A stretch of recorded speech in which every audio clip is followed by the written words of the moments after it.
মনোনয়ন বাণিজ্য নেতৃত্ব বাছাইয়ের ভুলে বিএনপি জোটের ভরাডুবি, বললেন প্রধানমন্ত্রী। সংসদে আসার আহ্বান। জামায়াতের সাথে আর রাজনীতি করবেন না ডক্টর কামাল, দ্রুত সময়ের মধ্যে আবারও নির্বাচনের দাবি। সন্ত্রাসবাদ দমনের বৈশ্বিক সূচকে 4 ধাপ অগ্রগতি বাংলাদেশে, পিছিয়েছে পাকিস্তান ও মিয়ানমার।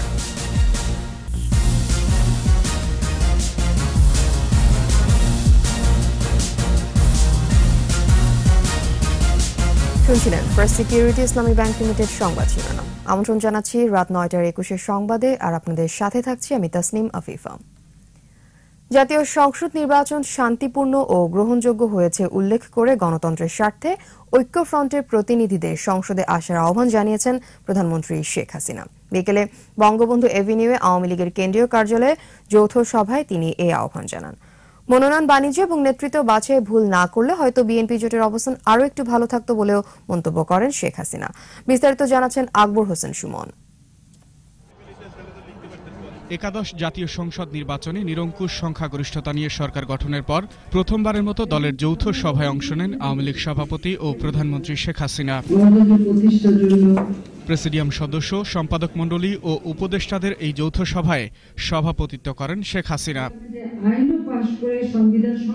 সভার শুরুতে বিপুল ভোটে আওয়ামী লীগকে বিজয়ী করায় ভোটার ও দেশবাসীর প্রতি কৃতজ্ঞতা প্রকাশ করেন আওয়ামী লীগ প্রধান। টানা তৃতীয় মেয়াদে সরকার গঠনের ফলে ইশতেহার বাস্তবায়ন ও সংগঠন শক্তিশালী করার পরিকল্পনার কথা জানান শেখ হাসিনা।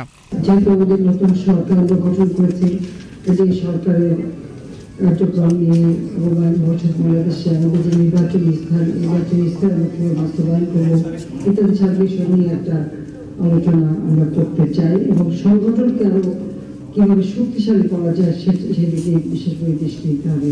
দুর্নীতির দায়ে খালেদা জিয়া ও তারেক রহমানের সাজা এবং মনোনয়ন বাণিজ্যের চরিত্র বুঝে নির্বাচনে জনগণ বিএনপিকে প্রত্যাখ্যান করেছে বলে উল্লেখ করেন প্রধানমন্ত্রী। একটি রাজনৈতিক দলে পলাতক আসামি তাকে দিয়ে রাজনীতি করতে গেলে সেখানে কি রেজাল্ট হয় সেটাই তারা পেয়েছে। তাও হতো না যদি তারা ওই নির্বাচনে যে প্রার্থী দিয়েছে সেই প্রার্থী নির্বাচনে যদি মনোনয়ন বাণিজ্যটা না করতো তাহলে হয়তো আরো ভালো রেজাল্ট হয়তো করতে পারতো। এদিকে চরিত্র সোজা নেই, বাংলাদেশের জনগণ তাদেরকে প্রত্যাখ্যান করে দিয়েছে। তারপর যেটা সিটে তারা জিতেছে গণতন্ত্রের স্বার্থে। তারা যদি চায় তাদের পার্লামেন্টে আসার প্রয়োজন। শেখ হাসিনা বলেন, নির্বাচনে আওয়ামী লীগ অগ্নি পরীক্ষা দিয়ে বিজয় অর্জন করেছে। আমরা অগ্নি পরীক্ষা দিয়ে এসেছি, জনগণের বিশ্বাস আস্থাটা যে কারণে আমাদের উপর এসেছে যে আমরা রাষ্ট্র পরিচালনা করি জনগণের কল্যাণে, জনগণের স্বার্থে, আর জনগণ আজকে তা উপলব্ধি করতে পারে। আর্থসামাজিক উন্নয়নের পথে দেশের অগ্রযাত্রায় সরকারের ধারাবাহিকতার ফল জনগণ পাবে বলেও উল্লেখ করেন প্রধানমন্ত্রী। আকবর হোসেন সুমন, 21 টেলিভিশন, ঢাকা। একাদশ সংসদ নির্বাচনে আওয়ামী লীগের বিশাল জয় পরিসংখ্যান দিয়ে তুলে ধরেছেন প্রধানমন্ত্রীর তথ্য প্রযুক্তি উপদেষ্টা সজীব ওয়াজেদ জয়। নিজের ভেরিফাইড ফেসবুক পেজে এক স্ট্যাটাসে জয় বলেছেন, এত বড় জয় বিএনপির থেকে আওয়ামী লীগের কারচুপির মাধ্যমে আদায় একেবারেই অসম্ভব। তিনি জানান, আওয়ামী লীগের বাহিরের সব ভোট বিএনপি জামায়াতের পক্ষে গেলেও ব্যবধান থাকত 2,20,00,000। জনসম্পৃক্ততা না থাকায় নির্বাচনে বিএনপি ঐক্যফ্রন্টকে মানুষ পুরোপুরি প্রত্যাখ্যান করেছে বলেও মন্তব্য করেন জয়। বিএনপির সাথে গলা মিলিয়ে সুশীল সমাজের কেউ কেউ নির্বাচনকে প্রশ্নবিদ্ধ করার চেষ্টা করছে বলেও অভিযোগ করেন সজীব ওয়াজেদ জয়।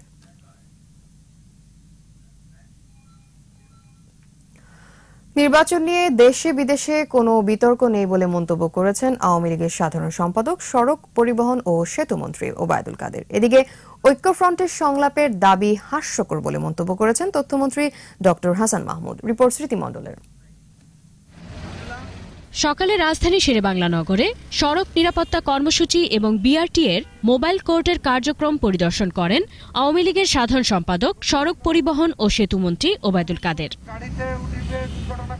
ফিটনেসবিহীন বাস, মিটারবিহীন সিএনজি চলাচল সহ বিভিন্ন অনিয়মের অভিযোগে মামলা, জেল ও জরিমানা করা হয়। পরে সাংবাদিকদের সাথে কথা বলেন ওবায়দুল কাদের। নির্বাচন নিয়ে বিএনপির অভিযোগ ভিত্তিহীন উল্লেখ করে তিনি বলেন, বিশ্বের সকল দেশ সরকারকে অভিনন্দন জানিয়েছে, জনগণ স্বতঃস্ফূর্তভাবে ভোট দিয়েছে। নির্বাচন নিয়ে দেশে বিদেশে কোনো প্রকার বিতর্ক নেই এবং প্রশ্ন করার মতো কোনো বিষয় এখনও আন্তর্জাতিক বিশ্ব থেকে আমরা পাইনি। হেরে যাওয়ার বেদনা থেকে এসব অভিযোগ, এসব প্রশ্ন তুলছেন, কারণ তাদের এই অভিযোগ ধোপে টেকে না। এদিকে জাতীয় প্রেস ক্লাবে বঙ্গবন্ধুর স্বদেশ প্রত্যাবর্তন দিবসের আলোচনায় অংশ নেন তথ্যমন্ত্রী ডক্টর হাসান মাহমুদ। এ সময় তথ্যমন্ত্রী বলেন, নির্বাচনে পরাজয় ঢাকতে ডক্টর কামাল আবার সংলাপ চাচ্ছেন। নির্বাচনের এই ব্যর্থতা ঢাকার জন্য এখন আমরা দেখতে পাচ্ছি ডক্টর কামাল হোসেন সাহেব যিনি হায়ারে খেলতে গেছেন, বিএনপির কাছে যিনি হায়ারে খেলতে গেছেন ডক্টর কামাল হোসেন সাহেব, উনি নাকি সংলাপ করবেন। বিএনপি নির্বাচনের নামে মনোনয়ন বাণিজ্য করেছে বলে অভিযোগ করেন তথ্যমন্ত্রী। যারা অকশনে নমিনেশন বিক্রি করে তারা কিভাবে নির্বাচনে জয়লাভ করে? স্মৃতি মণ্ডল, 21 টেলিভিশন, ঢাকা। জামায়াতের সঙ্গে আর কোনো রাজনীতি নয় বলে জানিয়েছেন গণফোরাম সভাপতি ঐক্যফ্রন্টের শীর্ষ নেতা ডক্টর কামাল হোসেন। গণফোরাম কার্যালয়ে সংবাদ সম্মেলনে তিনি দাবি করেন, জামায়াত প্রার্থীদের মনোনয়ন দেয়া হবে জানলে ঐক্যফ্রন্ট গঠন হতো না। নির্বাচন সুষ্ঠু হয়নি উল্লেখ করে জনগণের সরকার প্রতিষ্ঠায় দ্রুত একটি সুষ্ঠু নির্বাচন দেওয়ার আহ্বানও জানান ডক্টর কামাল। রিপোর্ট ইবনে নূর শাওনের। নির্বাচনের পর পরবর্তী করণীয় ঠিক করতে গণফোরামের কেন্দ্রীয় কমিটির সভা।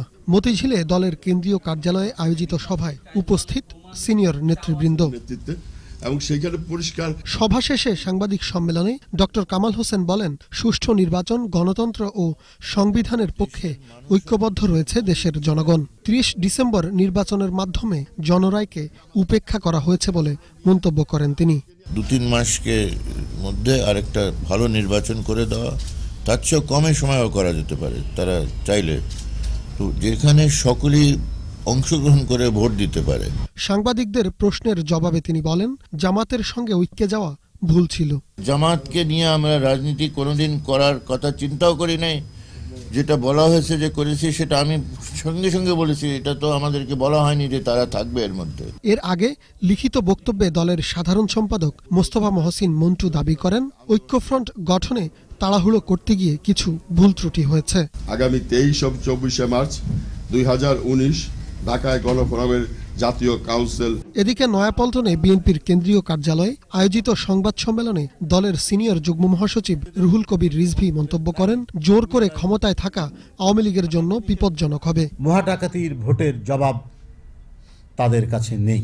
ইবনে নূর শাওন, 21 টেলিভিশন, ঢাকা। বৈশ্বিক সন্ত্রাসবাদ সূচকে উন্নতি হয়েছে বাংলাদেশের।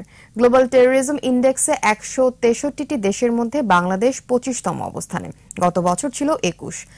1 নম্বরে রয়েছে ইরাক, অর্থাৎ বিশ্বের সবচেয়ে সন্ত্রাসপ্রবণ হয়েছে মধ্যপ্রাচ্যের এই দেশটি। দ্বিতীয় আফগানিস্তান, আর পাকিস্তানের অবস্থান 5ম। আজহারুল ইসলামের রিপোর্ট। অস্ট্রেলিয়া ভিত্তিক গবেষণা প্রতিষ্ঠান institute for economic and peace IIPর প্রতিবেদন বলছে, সন্ত্রাসবাদ সূচকে 10-এর মধ্যে 5.697 পয়েন্ট নিয়ে এবার 4 ধাপ উন্নতি ঘটেছে বাংলাদেশের। বাংলাদেশে সাম্প্রতিক সময়ের বড় সন্ত্রাসী ঘটনা হিসাবে 2016 সালে ঢাকার গুলশানের হলি আর্টিজানে জঙ্গি হামলায় 28 জনকে হত্যার ঘটনাটি উঠে আসে প্রতিবেদনে। প্রতিবেদনে রাষ্ট্রীয় নিরাপত্তা নিশ্চিতের জন্য বৈশ্বিক বিনিয়োগের উপর গুরুত্ব আরোপ করে উদাহরণ হিসাবে বাংলাদেশে সহিংস চরমপন্থা দমনের পদক্ষেপগুলোর কথা বলা হয়েছে। বাংলাদেশে মাদ্রাসা শিক্ষার্থীদের ডিজিটাল শিক্ষায় সহায়তা দেয়া, অনলাইনে ভুয়া খবর ও মেসেজ ছড়ানোয় লাগাম টানার ইতিবাচক দিকগুলো উঠে আসে ইন্ডেক্সে। সাইবার নিরাপত্তার উপর বেশি গুরুত্ব আরোপ করে প্রতিবেদনে বলা হয়, সন্ত্রাসী গোষ্ঠীগুলো এখন এদিকে নজর দিয়েছে। এক্ষেত্রে 2016 সালের ফেব্রুয়ারিতে সুইফটে ঢুকে যুক্তরাষ্ট্রের ফেডারেল রিজার্ভ থেকে বাংলাদেশের $8 কোটি 10 লাখ হাতিয়ে নেওয়ার কথা উল্লেখ করা হয়েছে প্রতিবেদনে। ভারতের অবস্থান এক ধাপ খারাপের দিকে গিয়ে হয়েছে 7ম। খারাপের দিকে গেছে যুক্তরাষ্ট্র ও মিয়ানমারও। আজহারুল ইসলাম, 21 টেলিভিশন। নিচু ইসলামী ব্যাংক বিরতি। যখন ফিরছি তখন অন্যান্য খবরের সঙ্গে আরো থাকবে। আশুলিয়ায় আবারও পোশাক কারখানা শ্রমিকদের কর্মবিরতি, বিক্ষোভ, নাশকতা হলে কঠোর ব্যবস্থা, হুঁশিয়ারি পুলিশের। পুরনো যন্ত্রপাতি দিয়ে চলছে রাজধানীতে ময়নাতদন্ত, নেই পর্যাপ্ত হিমঘর, নষ্ট হচ্ছে আলামত।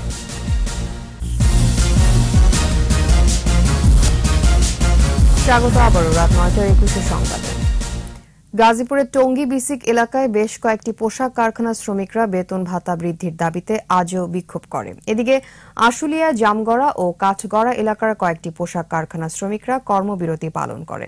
দুপুরের দিকে বিক্ষুব্ধ শ্রমিকেরা ঢাকা ময়মনসিংহ মহাসড়ক বন্ধ করে বিক্ষোভ করে। পরে পুলিশ তাদের সরিয়ে দেয়। এদিকে সকালে আশুলিয়ার জামগড়া ও কাঠগড়া এলাকার কয়েকটি কারখানার শ্রমিকরা প্রথমে কর্মবিরতি শুরু করে। পরে তারা সড়কে অবস্থান নেওয়ার চেষ্টা করলে পুলিশ তাদের ছত্রভঙ্গ করে দেয়। শ্রমিক অসন্তোষের জেরে 10টি কারখানায় সাধারণ ছুটি ঘোষণা করে কর্তৃপক্ষ। পরিস্থিতি নিয়ন্ত্রণে বিভিন্ন পয়েন্টে অতিরিক্ত পুলিশ ও বিজিবি টহল রয়েছে।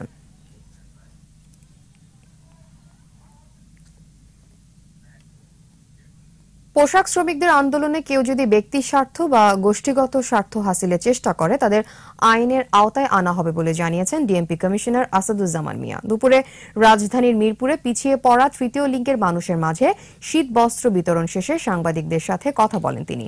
ডিএমপি কমিশনার বলেন, শ্রমিকদের আন্দোলনের পেছনে কেউ উস্কানি দিয়ে নাশকতা সৃষ্টির চেষ্টা করছে কিনা তা খতিয়ে দেখতে গোয়েন্দা সংস্থাকে নির্দেশ দেওয়া হয়েছে। এছাড়া শ্রমিকদের দাবি নিয়ে মন্ত্রণালয় বিজিএমইএ কাজ করছে বলেও জানান তিনি। শ্রমিকদের রাস্তা ছেড়ে কর্মস্থলে ফিরে যাওয়ার আহ্বান জানান কমিশনার।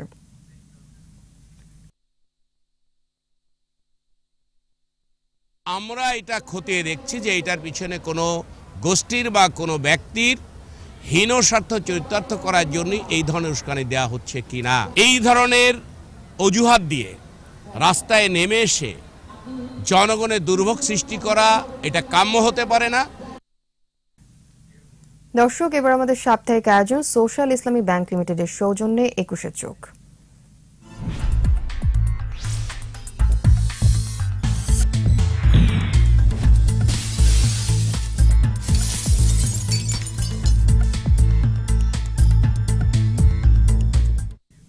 পুরনো যন্ত্রপাতি দিয়ে খুঁড়িয়ে খুঁড়িয়ে চলছে রাজধানীতে ময়নাতদন্তের কাজ। 54টি থানা এলাকায় অস্বাভাবিক মৃত্যুর ঘটনায় ময়না তদন্ত হয় মাত্র 3টি মেডিকেল কলেজ হাসপাতালে। এর মধ্যে ঢাকা মেডিকেল কলেজ হাসপাতাল মর্গে কিছুটা সুযোগ সুবিধা থাকলেও স্যার সলিমুল্লাহ মেডিকেল কলেজ হাসপাতাল এবং সোহরাওয়ার্দী মেডিকেল কলেজ হাসপাতালের অবস্থা খুবই নাজুক। ফরেনসিক চিকিৎসকরা বলছেন, পর্যাপ্ত হিমঘর না থাকায় বেওয়ারিশ লাশ নিয়ে পড়তে হয় জটিলতায়।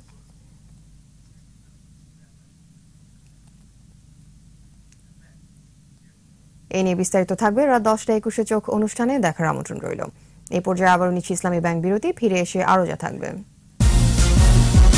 ইতিহাসের সবচেয়ে দীর্ঘমেয়াদী অচলাবস্থায় যুক্তরাষ্ট্র, 22 দিনে গড়ালো শাটডাউন। বিপিএল এর শ্বাসরুদ্ধকর সুপার ওভারে খুলনাকে হারালো চিটাগং, ঢাকার দেয়া 174 রানের টার্গেটে ব্যাটিংয়ে সিলেট।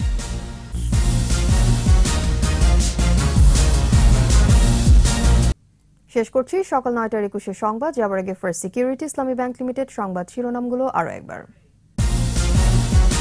সন্ত্রাসবাদ সূচকে 4 ধাপ এগিয়ে বাংলাদেশ, জঙ্গি ও সাইবার ক্রাইম দমনের প্রশংসা, পাকিস্তান এবং মিয়ানমারের অবনতি। চুরি যাওয়া রিজার্ভের অর্থ ফেরত পাওয়ার সম্ভাবনা বেড়েছে বলছেন বিশ্লেষকরা, দ্রুত মামলা করার পরামর্শ। পুরনো যন্ত্রপাতি দিয়ে চলছে রাজধানীতে ময়নাতদন্ত, নেই পর্যাপ্ত হিমঘর, নষ্ট হচ্ছে আলামত।